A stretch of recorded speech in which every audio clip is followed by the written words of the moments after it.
గెలికి మరీ గొడవ పెట్టుకున్నారు. అవుట్ అయ్యాడు, అన్నీ మూసుకొని వెళ్ళడం తప్ప ఇంకేం పీకలేడు అనుకున్నారు. కానీ అక్కడుంది ఆషామాషీ బ్యాటర్ కాదు, వైభవ్ సూర్యవంశీ అని మరిచిపోయారు. 15 ఏళ్లకే ప్రపంచ మేటి బౌలర్స్ వెన్నుల్లో వణుకు పుట్టించిన విధ్వంసకర బ్యాటర్ వాడు. మరి అలాంటోని గెలికితే ఊరుకుంటాడా? విజృంభించి విలయతాండవం చేసి శ్రీలంక బౌలర్స్ ఒక్కొక్కరికి ముచ్చెమటలు పట్టించి 3 చెరువుల నీళ్లు తాగించాడు. చరిత్రలో ఎవ్వరూ సాధించలేని రికార్డు నెలకొల్పి మరోసారి క్రికెట్ ప్రపంచాన్ని తన వైపుకు తిప్పేసుకున్నాడు.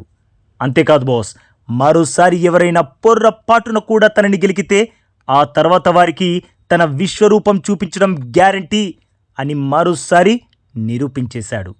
On boss, India A versus Sri Lanka A tri series final మ్యాచ్లో వైభవ్ సూర్యవంశీ ఓడిఐ మ్యాచ్ని టీ20 మ్యాచ్గా మార్చేశాడు.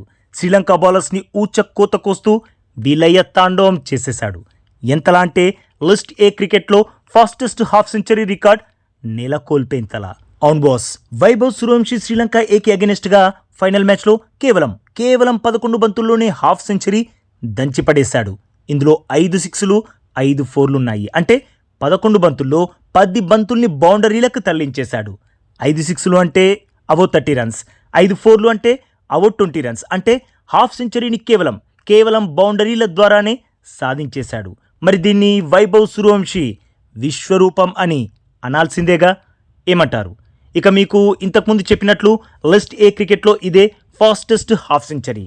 అంతేకాకుండా ఓడిఐ ఫార్మాట్లో కూడా ఇదే ఫాస్టెస్ట్ హాఫ్ సెంచరీ రికార్డుగా మారిపోయింది.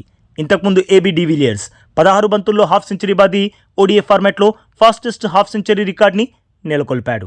ఇప్పుడు వైభవ్ సూర్యవంశీ ఆ రికార్డ్ని బద్దలు కొట్టేశాడు. ఇక టీ20 ఫార్మాట్లో మన యువరాజ్ సింగ్ 12 బంతుల్లో బాదిన హాఫ్ సెంచరీనే ఫాస్టెస్ట్ హాఫ్ సెంచరీ.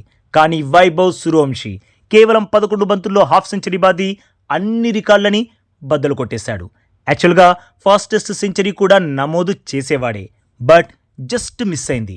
అయితే సెంచరీ మిస్ అయినా అంతకుముందే శ్రీలంక బౌలర్స్ని బెంబేలెత్తించిన విధానమైతే నభూతో నభవిష్యత్.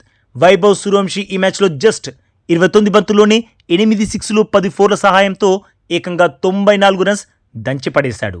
వైభవ్ మరో 6 బాదుంటే సెంచరీ పూర్తయ్యేది, మరిన్ని రికార్డులు బద్దలయ్యేవి. ఇక వైభవ్ 94 పరుగుల వద్ద అవుట్ అయ్యే సమయానికి టీమ్ స్కోర్ ఎంతో తెలుసా బాస్? 132. అది ఎన్ని ఓవర్స్లో అని తెలిస్తే మాత్రం బాస్ మీరు షాక్ అవ్వక తప్పదు.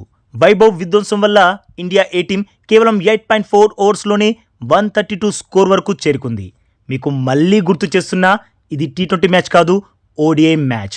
ఓడిఐ మ్యాచ్లో టీ20 ఫార్మాట్కి మించి విధ్వంసకర ఇన్నింగ్ ఆడాడు వైభవ్ సూర్యవంశీ. మీకు తెలిసిందే, ఇదే శ్రీలంక ఏ టీంపై ఇంతకుముందు ఆడిన మ్యాచ్లో వైభవ్ సూర్యవంశీని అవుట్ చేశాక తనని స్లెట్ చేశారు. శ్రీలంక ప్లేయర్స్ తనతో గొడవకు దిగి అతి చేశారు. అప్పుడు కూడా సై అంటే సై అంటూ దూసుకెళ్లిపోయాడు వైభవ్. ఆ కోపాన్నంతా ఈరోజు బయటకు తీశాడు. బుడ్డోడు అనుకున్నారు, కానీ ఆ బుడ్డోడే ఈరోజు శ్రీలంక బౌలర్స్ గుడ్డలూడిపోయేలా బ్యాట్తో విలయ తాండవం చేశాడు. సో తనని ముట్టుకోవాలన్నా తనతో పెట్టుకోవాలన్నా 1కి 1,00,000 సార్లు ఆలోచించుకోవాలని ప్రపంచ బౌలర్స్కి గట్టి హెచ్చరికలే జారీ చేసేశాడు. మరి బాస్, వైభవ్ సూర్యవంశీ 29 బంతుల్లో 94 పరుగుల సున్నామీ బ్యాటింగ్కి మీరు ఫిదా అయ్యారా లేదా? Yes or no? తప్పకుండా కామెంట్ చేసి చెప్పండి బాస్. అలాగే ఈ లేటెస్ట్ అప్డేట్కి ఒక్క లైక్ కొట్టి మన ఛానల్ని ప్లీజ్ సబ్స్క్రైబ్ చేసేసుకోవచ్చుగా బాస్. ఇక ఈ వీడియో చూసినందుకైతే మీ అందరికీ దిల్ సే థ్యాంక్ యూ బాస్.